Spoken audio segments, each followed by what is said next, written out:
नमस्कार जय जगन्नाथ मु देवस्मिता शतपथी आपण मानक स्वागत करुछि।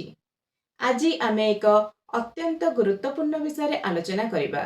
जातकरे संतान जोग रही अछि कि नाही, संतान सुख मिलिबो कि नाही, संतान प्राप्ति रे काहेकि विलंब होइथाय। चलंतु आज आम एही विषय रे विस्तार रे आलोचना करिबा। संतान प्राप्ति रे विलंब होइथाय। अनेक क्षेत्र रे दंपति निजस्व योजना, आर्थिक, क्यारियर किंबा व्यक्तिगत कारणରୁ संतान प्राप्ति ପାଇଁ विलंब କରିଥାନ୍ତି।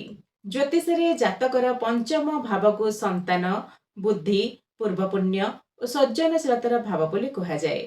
संतान ଯୋଗ ବିଚାର କରିବା ବେଳେ ଜାତକରେ ପଞ୍ଚମ ଭାବକୁ ଦେଖିବାକୁ ହୋଇଥାଏ ଏବଂ ପଞ୍ଚମ ଘରର ଅଧିପତିଙ୍କର ସ୍ଥିତିକୁ ଦେଖିବାକୁ ହୋଇଥାଏ।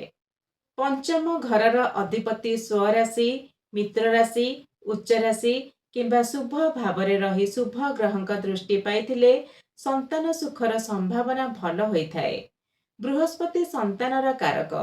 बृहस्पति जदि जातकरे बळी थांती पंचम घर किंबा पंचम घरर अधिपतिंक संगरे शुभ संबंध रखि थांती यह संतान जोग पई भल होइथाय। संतान जोग किंबा संतान सुख जातकरे रही अछि कि नहीं सेतिपई प्रथमे आमे जातकर लग्न को देखिबा एवं पंचम घर और पंचम घरर अधिपतिंकर स्थिति को देखिबा। बृहस्पति संतानर कारक सेतिपई बृहस्पतिंकर स्थिति को जातकरे देखिबाको होइथाय एवं बृहस्पतिंक ठारे पंचम घर को देखिबाको होइथाय। सेही परि चंद्रमांक ठारे मध्य पंचम घर को देखिबाको होइथाय। भावात भाव नियम अनुसारे पंचम घर आमे संतान पई देखिथाउ। सेतिपई पंचम घर पंचम अर्थात नवम घर को मध्य देखिबाको होइथाय। संतान विषय देखिबाको हेले आमको वर्ग कुंडली D7 बा सप्तांश कुंडली देखिबा जरूरी होइथाय। सप्तांश कुंडलीर लग्न, पंचम घर और कारक बृहस्पतिंकर स्थिति को देखिबाको होइथाय। लग्न कुंडलीर लग्नाधिपति और पंचम घरर अधिपतिंकर स्थिति को सप्तांश कुंडली बा D7 कुंडली रे देखिबाको होइथाय। जातकर पंचम घर प्रथम संतान, सप्तम घर द्वितीय संतान, नवम घर तृतीय संतान एहीपरि भाବରେ देखिबाको होइथाय। जातकरे पंचम घरे केउ राशि पड़िथाय एवं सेही राशि केउ तत्व होइथाय ताहाको देखिबाको होइथाय। अग्नि तत्व ना वायु तत्व ना जल तत्व ना पृथ्वी तत्व सेही अनुसारे संतानर स्वभाव होइथाय। पंचम घरे केउ ग्रह बसिथांते ताको मध्य देखिबाको होइथाय। पंचम घरे शुभ ग्रह बसिथिले किंबा शुभ ग्रहंकर दृष्टि रहिथिले संतान प्राप्ति रे कोनोसी बाधा बा असुविधा होई न थाए। पंचम घरे क्रूर ग्रह पापी ग्रह बसिथिले किंबा दृष्टि देइथिले संतान प्राप्ति रे बाधा बा प्रोब्लेम आसी थाए। आवर्षण, मिसकैरेज, विलंब परि समस्या होई थाए। जदि शुभ और अशुभ ग्रह उभयंक प्रभाव पंचम घर और पंचम घरर अधिपतिंक उपरे रही थाए तेबे आवर्षण, मिसकैरेज परि समस्या पर संतान प्राप्ति होइथाय किंबा संतान हेबारे विलंब होइथाय एवं पर संतान प्राप्ति होइथाय। जदि पंचम घरे कौनसी ग्रह नथांती तेबे पंचम घरर अधिपतिंकर स्थिति को देखिबाको होइथाय। पंचम घरर अधिपति जदि जातकर षष्ठ घरे, अष्टम घरे किंबा द्वादश घरे रही थांती तेबे संतान प्राप्ति रे प्रोब्लेम आसी थाए नचेत संतान मानक संगरे पड़ी न थाए। जदि षष्ठ, अष्टम किंबा द्वादश घरर अधिपति पंचम घरे रही थांती तेबे संतान मानक संगरे संपर्क भल रही न थाए। जदि सप्तांश कुंडलीर लग्न, जन्म जातकर षष्ठ, अष्टम किंबा द्वादश घरर राशि होई थांती तेबे संतान मानक संगरे संपर्क भल रही न थाए। प्रथम संतान संगरे ओपिनियन मैच करि न थाए। गंडमूल नक्षत्र रे पंचम घरर अधिपति रहिथिले संतान प्राप्ति रे बाधा आसी थाए। जदि लग्न गंडमूल नक्षत्र रही थाए तेबे पंचम घर मध्य गंडमूल नक्षत्र रही थाए। जदि पंचम घर किंबा पंचम घरर अधिपति गंडमूल नक्षत्र रे रही थांती तेबे संतान प्राप्ति रे बाधा आसी थाए। जदि जन्म जातकरे पंचम घरर अधिपति पीड़ित थांती किंतु संतानर कारक बृहस्पतिंकर स्थिति जातकरे भलरे रही थाए तेबे संतान नहेले मध्य संतान सुख मिलिथाए। एही क्षेत्र रे संतान आडप्शन करिबा भल होइथाए। जदि जातकरे पंचम घरर अधिपति कारक बृहस्पति पीड़ित थांती तेबे संतान आडप्शन करिबा भल होई नथाए कारण सेथिरे मध्य संतान सुख मिली नथाए।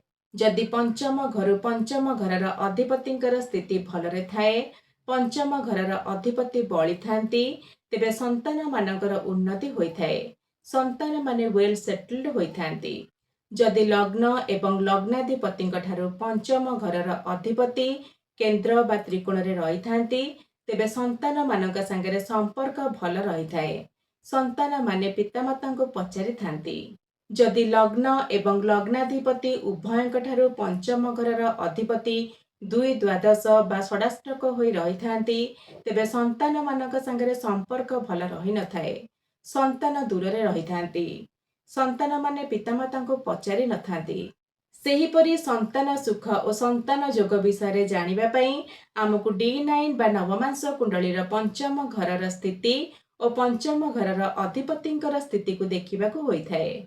जदि लग्न कुंडली रे पंचम घर और पंचम घरर अधिपतिंकर स्थिति भलरे नथाए किंतु सप्तांश कुंडली और नवांश कुंडली रे पंचम घर और पंचम घरर अधिपतिंकर स्थिति भलरे थाए तेबे मध्य संतान सुख मिलिथाए। जदि लग्न कुंडली रे पंचम घर और पंचम घरर अधिपतिंकर स्थिति भलरे थाए किंतु सप्तांश कुंडली और नवांश कुंडली रे पंचम घर और पंचम घरर अधिपतिंकर स्थिति भल नथाए तेबे संतान सुख मिली नथाए किंबा संतान सुख मिलिबारे कष्ट होइथाए। जदि जन्म जातकरे लग्न पंचम नवम घरे कौनसी प्रकार आफ्लिक्शन रही थाए तेबे संतान प्राप्ति रे प्रोब्लेम आसी थाए। यह उभय पति किंबा पत्नी को पाई होई पारे। जातकरे पंचम घर दशम घरु अष्टम घर आपण कर्म घरु यह अष्टम घर केतेक क्षेत्र रे संतान हेबा परे जॉब चली जाय थाए किंबा स्थान परिवर्तन होई थाए। जदि पंचम घर पीड़ित थाए तेबे एही परि समस्या आसी थाए। संतान जोग पाई देखिबाकू हेले D7 बा सप्तांश कुंडली विशेष गुरुत्वपूर्ण होई थाए। तेनु लग्न कुंडली सहित सप्तांश और नवांश कुंडली को मध्य विचार करिबा आवश्यक होई थाए। एहा सहित दशा और गोचर को मध्य देखिबा बहुत महत्वपूर्ण होई थाए। पारंपरिक वैदिक ज्योतिष रे बीजस्फुट एवं क्षेत्रस्फुट को मध्य विचार करा जाए। एहीपरि भावरे जातक को सठिक और संपूर्ण भावरे विश्लेषण करी आमे जानि परिबा जातकरे संतान जोग रही अछि कि नाही, संतान सुख केते रही अछि, संतान प्राप्ति रे विलंबर संभावना रही अछि कि एवं केउ कारणरु विलंब होई पारे। जदि भिडियोटी आपण मानकु भल लागिछि तेबे लाइक शेयर और सब्सक्राइब करिया पई भूलिबे नाही। जय जगन्नाथ।